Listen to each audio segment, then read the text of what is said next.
All right, folks, welcome. We are back for episode number 7 of our Krokus series. And today we are going to do two albums, Round 13 and Rock the Block. And these were definitely interesting to say the least. And can't wait to dig into these two and kind of discuss them here. And joining me once again, of course, is my Krokus tag team partner, Sidney from Slogan's Rock and Metal Extravaganza. Yep, I'm Welcome. glad to be here again to continue this Crocus thing. Can't believe we're already on episode 7 of this. It's nearly done. We're getting close to the end. Yep, we'll Figured this was have, going to take like a year, but I don't think it actually, maybe 6 months. Yeah, yeah. a while because we're only doing them once a month, right? So yeah, it took a while, but we're getting there. Yep, but Yeah, I think this will be our best episode yet, just because of the longer you do these, yeah, the more it's all about giving information and telling, people about the albums, our take yeah, on them. yeah. So, well, without further ado, I'll introduce the first album real quick, and then I'll let you take over like we normally do with our classic start off here with these albums. Yeah. All right, Round 13 came out October 8th, 1999. Only peaked at number 35 on the Swiss charts. So that was for them, unfortunately at that time that turned out to be one of their weaker albums, to say the least. Since they charted way back in the day with Headhunter, which was the first album that charted on the Swiss charts. Um, and that's the only chart it actually charted on, according to the protocols here. Obviously, their homeland has always been their bread and butter, which is how they always exist here. So this album was produced by Fernando von Arb and Manny Maurer. So let's go ahead and let's delve into round 13 and see what we got for it. All right. Yeah. So yeah, self-produced basically, like you said, because you got Mandy and uh, Fernando producing it.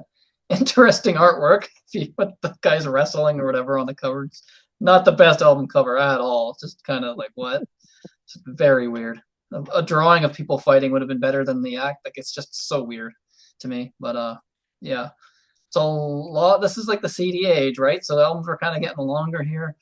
It's 10 songs, so it's not. I mean, the next one's a lot longer than this one. But anyways, so round 13. So yeah, I don't know. I hate to get into it because I'm not gonna be kind to this. Just as a warning. But Mhm. yeah. Hey is just it's actually a cover. It's which I didn't realize. It's a 1969 JJ Light song. Apparently it was a big hit in 1969 for him. But I just the song I just think it's terrible to be honest. I don't, Just what's yep, that? I agree. Doesn't work for their style of music. I did go and listen to it, and I'm like, oh, it's kind of works for the original '69 style, but for this with the weird, the tribal, almost hip hop drum beat, Hmm. and there's like the tribal chanting.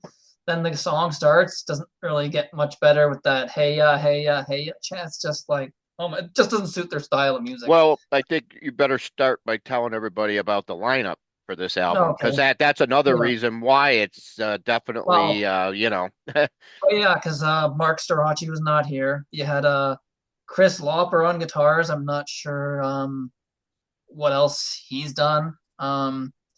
Peter Haas on drums. He was on Stampede, so he's actually still here. Or yeah, he's back in the Hmm. band again. Um, Carl Sentence, is that how he says his last Yeah, name? yeah, Who he ended up fronting Nazareth. Well, I think he was just fired recently, wasn't he? I think he was just yeah, fired recently from Nazareth. I know he was singing for them. Um, yeah, Carl Sentence is on here, and then yeah, Fernando and Manny, like you said, they were the on guitars and bass, but they were yeah, long-standing members, right? Well, sort of. Fernando was in and out of the band at a few times. The Crocus lineups are so like every yeah. album, it just seems like there's a lineup change. But yeah, so you still got two guys, I guess, from like the classic lineup. But yeah. So yeah, you got Chris Lauper on guitars, Peter Haas on drums, Carl Sentence on vocals, Fernando von Arb on guitar and backing vocals, and Manny Maurer on bass and backing vocals. And yeah, there's actually, and then there's Andy Portman, Chris Egger, and Claudio Matteo also doing backing vocals. So yeah, I'm wondering if that's on that Heya Heya Heya chance, if that's on other songs. But yeah, so that's the line. Yeah, sorry, I should have started with the lineup. But yeah, so that song though, Heya Heya, just the guitar riff is kind of fun and catchy, but that Heya Heya Heya chant throughout just gets annoying super quickly for me. Like the only really good thing about this is the guitar solo, which is enjoyable, but the just the drum sound on that, the chanting just kind of gets on my nerves on that one. I just thought, whoa, when I heard that, I was kind of like, what is this? And then yeah, Money Back. Not much to say about this one. Super repetitive and a very annoying chorus, I find. It's 4.5 minutes, but feels like eight. It's like, I don't know, kind of ends with like these was Beavis and Butthead laugh at the end of the song or something. It's just really, I was like, what the hell? Like, really? I mean, Carl's a great singer, but his vocals, I don't think, save that song. It's just very, the lyrics are just, what was like, what is he singing? Like, Mr. Manager, I want my money. Something about, yeah, it's just weird. I was gonna say I don't something know. to the effect that most Krokus fans that bought this album want their money back. Yeah, I was just gonna say, that should have been the album title. Oh, and it's not because the vocals are bad. He's a good singer, but like it's just I don't know how much he had a hand in the songwriting. Probably not because he's the new guy. Well, Um, he doesn't fit the style of Storace. You know, that's the problem. no, They went out and got somebody that has a rock background and everything, it's but Persian he Risk, right? yeah, but he can't deliver the way Storace could. That's just different. And it's a totally different style. Which when you first heard that, hey, I thought the whole damn album was gonna be like that. I'm going, oh my God, this is horrible. But after further review, we'll talk about it when I get to my part. But I just wanted to bring that up to you real Okay, quick about the money back thing. but yeah, I mean, Hey Yeah is a cover, but like it Oh, works better for the original because of the style it is. It just doesn't work with like a hard rock band like that. Of all the songs to cover, it's like what? well, Okay, plus you don't open with that song. That's not an opening. open That's your a horrible way yeah, to start the album. yeah with some obscure cover, like just what? Okay, Yeah. yeah, strange. And then yeah, Break Free. I just find that's another forgettable one for me. Just kind of sounds like a handful of songs AC/DC were doing around the time. Not much to say about it other than decent guitar solo, but even then, just sounds like a guitar solo you've heard in like multiple other songs before. Guitar rules so far from all this. I think this is the best song. Still not super memorable. It's heavier than previous songs. Oddly enough, kind of reminds me a little bit of the stuff Nazareth was doing at the time because now Carl was actually end up singing for Nazareth later on, so that's kind of funny that it kind of reminds me of that. Um, Blood Comes Easy starts off with a strong, like really cool dark melody, but then is ruined by that megaphone vocal thing. I just found that kind of annoying. The verses are somewhat forgettable. The megaphone comes back and goes throughout. It's kind of yeah. I almost find it some even more annoying than Heya to me with that megaphone thing. Just another. I don't need to hear that again. The guitar solo isn't anything to write home about on there either. Kind of generic. Here's an interesting one. Suck My Guitar. Ridiculous song title and lyrics, but I actually think it's musically, I think it's a half decent song. Fun, fast driving rhythm, heavy bass line throughout, some cool leads thrown in between the verses. And chorus is totally ridiculous lyrically. But I find it memorable and catchy. The guitar solo has a nice melodic feel to it. So far, one of the two songs so far that I actually could go back to and actually want to listen to it. Does get repetitive at the end, so it does kind of yeah get a little bit on the annoying side at the end. Don't love it, don't hate it, but compared to the other songs so far, it's not bad. Gypsy Love, those hip hop beats come back again at the beginning before kicking into like another just kind of generic, forgettable rock song. It's a little bit funky, so it's a little different than the other songs, but still kind of forgettable to me. Nothing sticks out. Now, Witch Hunt, this sounds almost just like the song Little Devil by The Cult, that main riff. I love that song, so by default, I think this for me is the best song on the album, despite not really being original because it just sounds like that. But I think it's a fun, catchy rocker with a mix of like the Cult and AC/DC style in there. Backstabber, not much to say about this one either. Just kind of generic AC/DC style song. Carl again sounds fine, but it's just very generic musically. One of the better songs on the album, but again, still nothing special. And then yeah, Wild Time, same as the previous song. Just basic and generic sounding, and just nothing that stands out. Yeah, I think this is so far. I think this is the weakest album in their catalog. Um, just I don't know, really nothing redeeming from it. Maybe Witch Hunt, because again, like it has that cult and AC/DC thing, but like in a really good way. I actually did kind of like that song, but I think just yeah, there's just not a lot enough. Like I'm trying to even remember how these songs even go in my head. Half of this stuff, this just seems very generic, and a lot of the songs start to sound like each other. Um, but oh my god, it's cruel. But giving it a 2 out of 10. Oh, wow. Okay. Yeah, but don't listen to me. You can go listen to this, and if you like it, more power to you. So, That's a good you way know, to let. I'm not gonna say don't buy this album because I don't like it. That's not what I'm saying. It's just for me. It's just yeah. Yeah, I know if I would have just went off my from when I remember what I remember from when I bought it. I remember when I bought it and I took one listen to it and I said, "What the hell is this?" And I literally did. I said, "This guy is horrible." This Carl Oh, Sentence. How do you replace a legendary voice like Mark Storaci with this yeah. clown? That's what I said to myself. Oh boy. Yeah, yeah, yeah. But after giving it a good listen for this episode that we're doing right now here, I did find some good, found a lot Yeah. of bad. So, but to break down the good, I actually think the best song to me, I actually like Blood Comes Easy. I really liked the beginning, and I thought it really is one of the more enjoyable songs on the album, uh, Okay. as well as Money Back, which You're is like weird okay. because it is a little catchy. It kind of sticks in your head a little bit, and it's Yeah. definitely after hearing Hey Ya and you go right into Money Back, at least you know that it definitely is it's an Yeah. improvement by a mile. So maybe that's why maybe that's why it stuck out better for me. I don't know, but yeah, it's definitely this album is definitely very it's for the completist.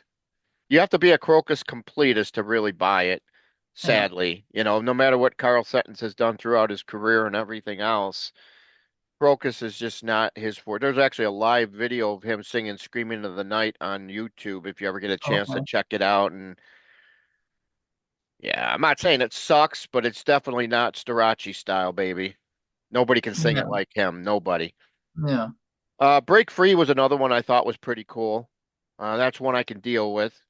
Um, the bad, obviously, you talked about it. I'm going to talk about it. Suck My Guitar. Just horrendous. What a dumb The lyric, but title. yeah.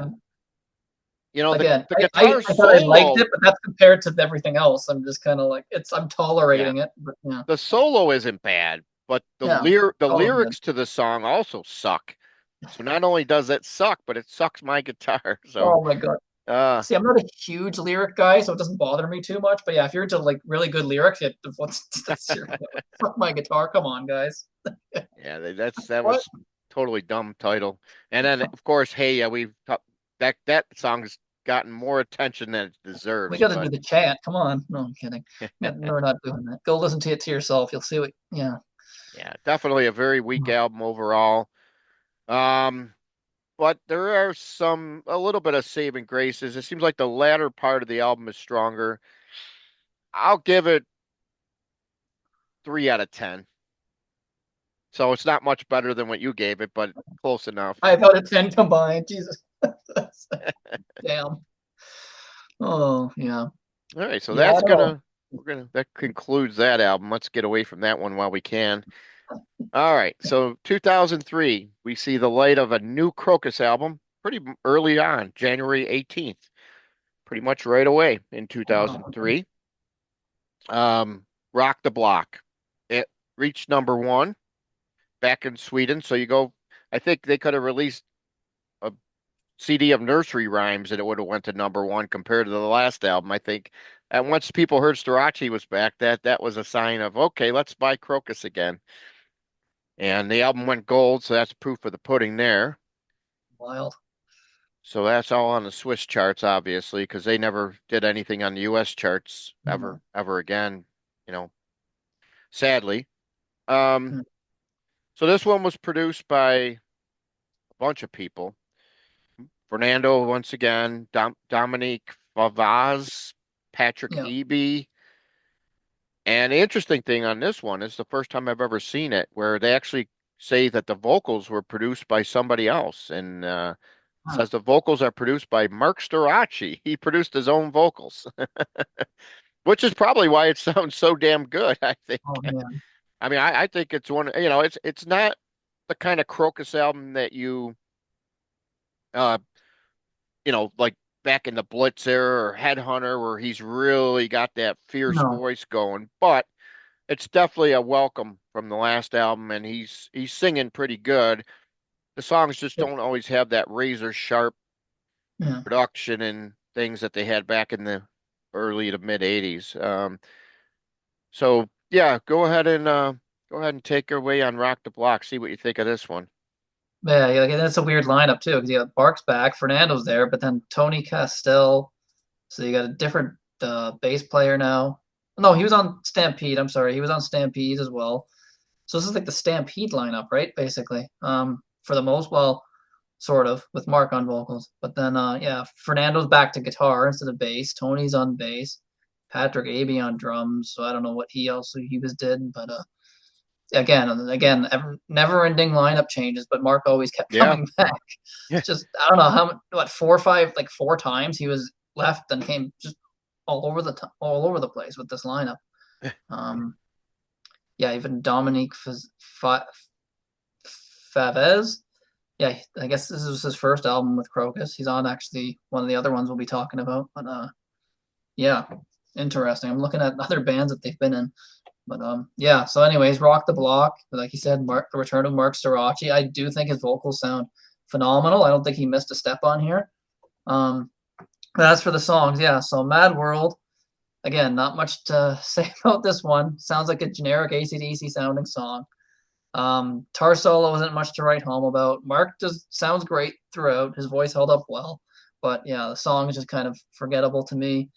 Same with Leader of the Pack. Doesn't sound much different. Guitar solo slightly better than on the first song, but overall sounds like 100 other songs to me. I Want It All. That one's just boring and forgettable as well, repetitive and not much to it. Open Fire. This one I like, not too bad. Has this kind of slow plodding drum beat throughout. Chorus isn't anything special, but it is super somewhat memorable. Song drags on a little bit. Didn't need to be 5 minutes, but the melodic solo at the end is decent.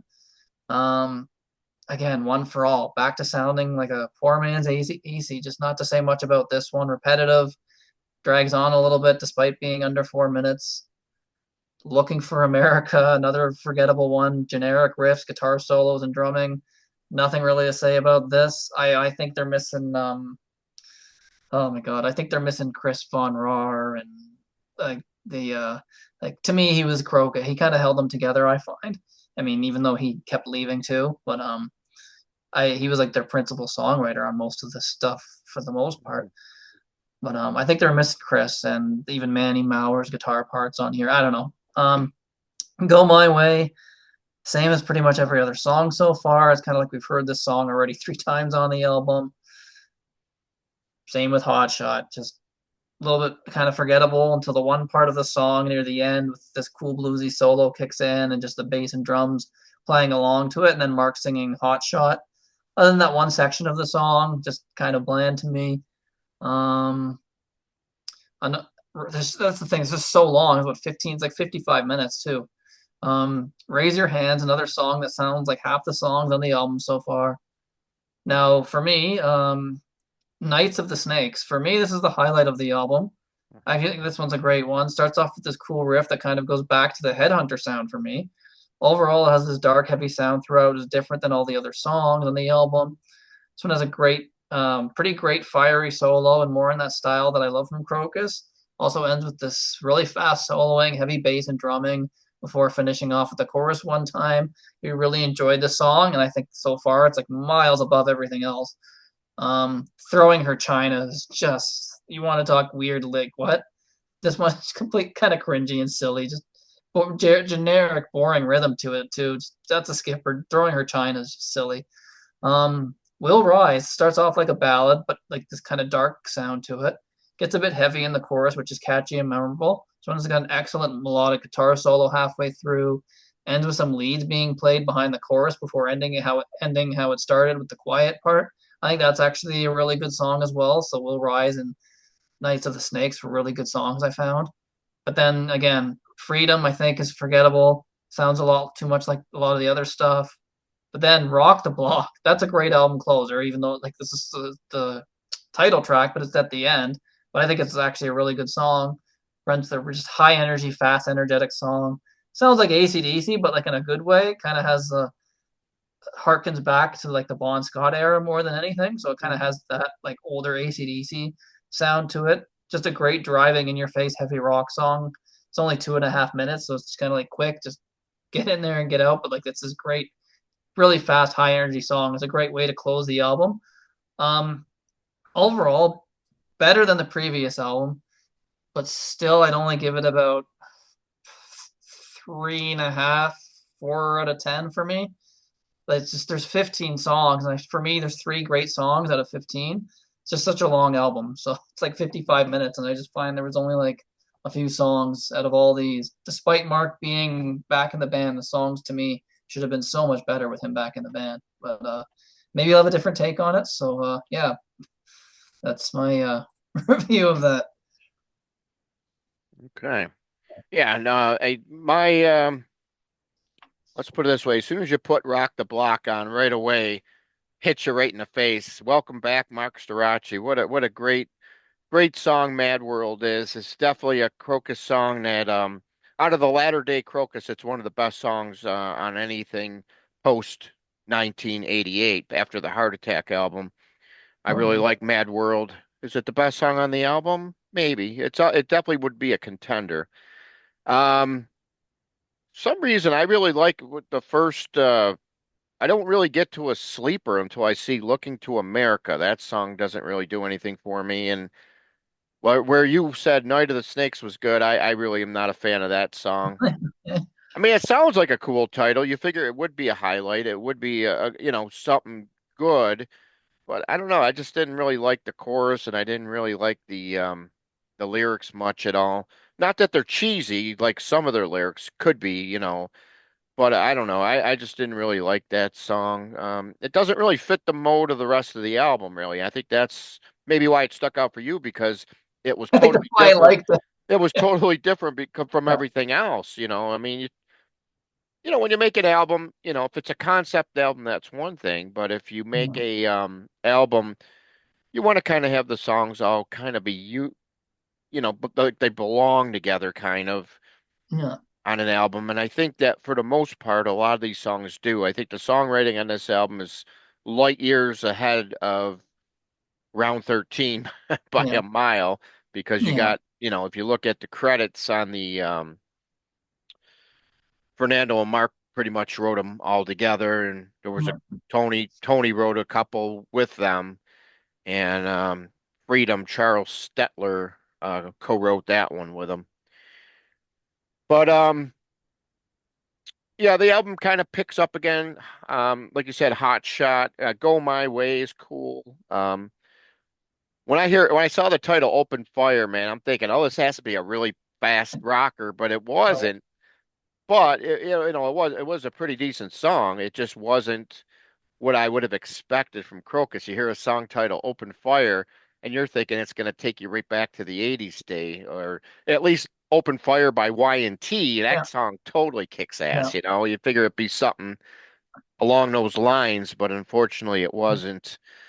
Throwing Her China is a unique song. I actually thought that one was pretty cool. And like you said, Rock the Block, kind of weird. It's short for a title song. A lot of times people build yeah. the album title around, a pretty substantial Mhm. piece of music, and yet Rock the Block is only 2 minutes and 25 At the seconds, end, it's the album closer, which is and is yes, the album's closer, which is weird. Yeah, but I think that this is definitely a welcome relief. I think over the last five Crocus albums ever since Heart Attack, I would have to say this is definitely the best album since Heart Attack, no doubt. So if you're going to go by it, looking at it from that aspect, yeah. and I feel I'm going to give this album 7 out of 10. Wow. Okay. Yeah, we varied on. I figured you were gonna like this one a lot more, but yeah. Yeah, this one Again, I haven't listened to it enough, really. So it's kind of like you listened to this when it came out, right? So well, I had like the digital download for it or something. I don't okay, know. I remember I had it, but I actually just recently bought it because I didn't have it in my okay. collection. Now I do. Is it hard? Is it hard to get? No. Yeah, it's not easy to get, and you're gonna pay at least 20 bucks for it. Yeah, so but and it was one of those stupid CDs that was copy protected too. Remember when they Really? Oh, God. some of those You didn't burn it? record companies started to put those copy protected ones out there, which is totally stupid. I mean, obviously that didn't last too long, did No. it? Now everything's on YouTube anyway, so it's like, yeah, Yeah. So yeah, so that will take us through there. We knocked off the two for episode 7. We knocked off round 13. We've knocked out Rock the Block, and so for the next episode, which is going to probably air, I would say within a couple weeks here, we'll probably record it in a couple weeks. We're going to end strong with the 3 albums that close out the Krokus catalog. Hellraiser, which came out in '06, 2010's Hoodoo.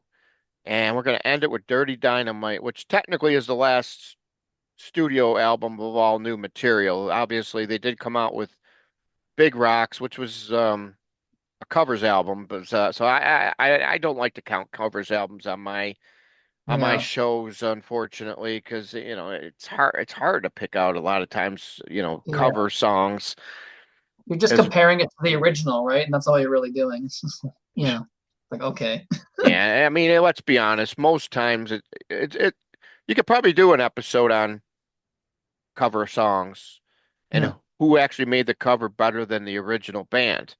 You don't see it too often that they do, sadly enough, because yeah, that everybody's used to that particular version. Now, I point in yeah. case, I'll give you one example here of a song where a band did it way better than the original, and the original was the Beatles. So listen to this one. Oh, you're gonna ruffle some feathers with this one. Yeah, so the song I'm talking about is none other than "Come Together."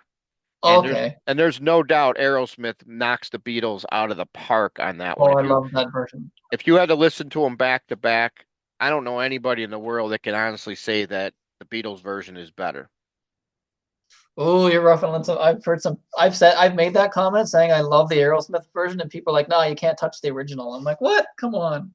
Well, it's so slower and it's just not really Yeah, that it's much of a good. I mean, Aerosmith cranked it up, man. They Yeah, made it their own really. And that's you don't see it too often where somebody takes a Beatles song and does what they did with it. That was just something else I thought. That's my opinion on it. But maybe that'll be an episode down the road. We'll talk covers and who did them better. That should be really that should ruffle some feathers. I thought you were gonna say Motley Crue, Helter Skelter. I'm like, okay, he's not gonna get his Nah, Skelter I like thing. It's a good version of the song, but Yeah, I think the Beatles still no. tops it, in my Oh yeah. estimation, by a No, little I like bit. your.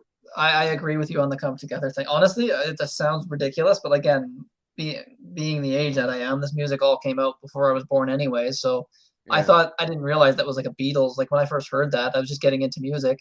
I was on the Aerosmith's greatest hits, and I heard that. I'm like, oh, this is a great song. And I realized, oh, it's actually a cover of the Beatles. So I actually heard the Aerosmith one first. Just Yeah. and I mean, I had the same situation, there's a lot of yeah, people, a lot of bands in the 80s, artists in the 80s that made covers. Here's a big one right there. Quiet right. Riot, Come On, Feel the Oh Noise. yeah, That's the one first one you kind of think of yeah, because they took that song all the way, knocked it right yeah. out of the park. Not saying that Slade's version was bad or anything, because I got nothing but love for Slade. I think Slade is a great band, but Quiet Riot capitalized taking that song, and that's what they really built the career on for that Mental Health album. It helped catapult it to number one, the first heavy metal album to ever reach number one there. So, And they did it again with Mama. We're all crazy now. This band.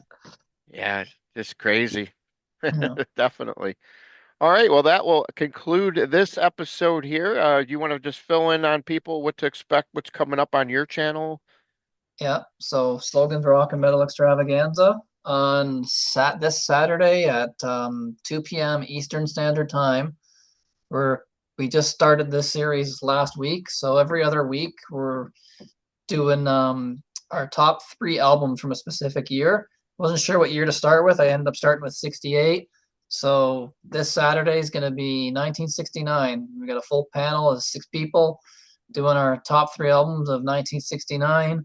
And then the Sunday that follows that, we're actually going to be playing some songs from those people's picks. So every Sunday following the show, we're going to be playing songs off of the albums. So 68 ended up being a lot of Hendrix and Beatles Hmm. songs. It was like half the show was just Beatles and Hendrix. So it was like, oh, whatever. That's what people picked. That's what people picked. So it was kind of tough. Like certain people had to like pick a certain song off of an album for us to play. But yeah, so that's what's going on next for this following weekend.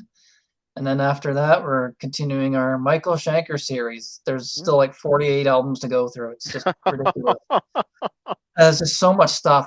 We started this. I want to do everything he's ever done. So we're on Contraband now, which was a Oh, project he did with in LA with I think Tracy Guns is on it. There's a few other people that are on it. It's like a super group.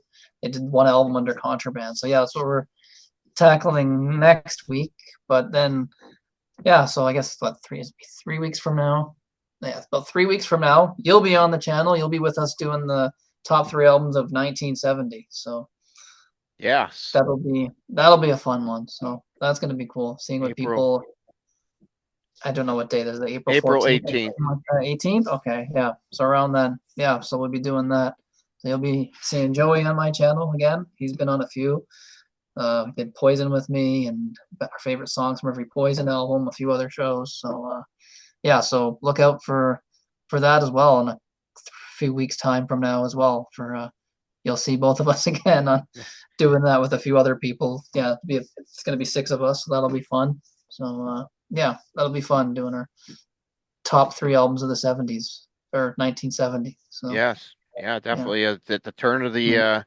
the new century there. So or the Oh or yeah, the turn of the decade there for 1970 would be definitely a good because you'll be able to see how they ushered out the 60s and pushed into the yeah, 70s, which really wow, what a decade the 70s were for sure. yeah. I oh god, I was thinking I was doing the math. By the time we get to 2026, it'll be 2027 because every 2 weeks and every year, yeah, it's just yeah, it's Well, gonna take a while. well, it Yeah. sounds like at least you'll have them all done Oh yeah. relatively in a good time there. Oh, and then once we get to the 2000s, I'm just gonna have to just start listening to some music because like there's some years where I'm just like I don't even own like albums from that year. It's yeah, I'll probably Well, just start picking like older bands that came out with albums that year. Oh, I'm sure I'm just gonna have to start listening to some music from some later years to pick stuff from. Yeah, yeah, sadly as it is with music, I feel after like 2012-ish, yeah. within the last 10 to 15 years, I just feel, you know, that music just hasn't been good You when it have to comes. start really digging for like obscure stuff from like Sweden and all these like obscure Yeah, bands. it's really, really, Yeah, you can always remember those songs from the 70s, the years, the 80s, yeah, 90s, you can always remember all those early 2000s, but once it's like if I had to pick like my favorite 10 songs from the last decade, man, it'd probably take me like 3 years to come up with it or something. That's how bad it is. yeah, if you'd ask me to pick my top 10 song, even like if you ask me to pick like my top favorite songs from like the year 2000, I would just go, I don't know, everything on Brave New World by Iron Maiden. That's how bad it would be. I would just be like, I don't know, pick whatever, pick 10 songs of this album. Like, it's like, yeah, there's probably just gonna be a lot of Maiden once we get to the 2000s, just for the sake of it. It's kind of like, yeah, my favorite album, I guess, from this year, because there's not really else much to it.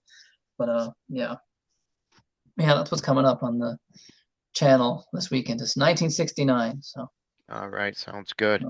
yeah, All right then. Well, we'll see you guys on the next episode of the Crocus one, which should be up in a couple weeks. Make sure you like, subscribe. We appreciate comments. Definitely let us know your take on these albums if you actually own them or if you were thinking about buying them, and see what you think of our recommendations and our choices for the songs that we went over on these albums, and we'll see what we get here. So that ends this episode. Take it easy.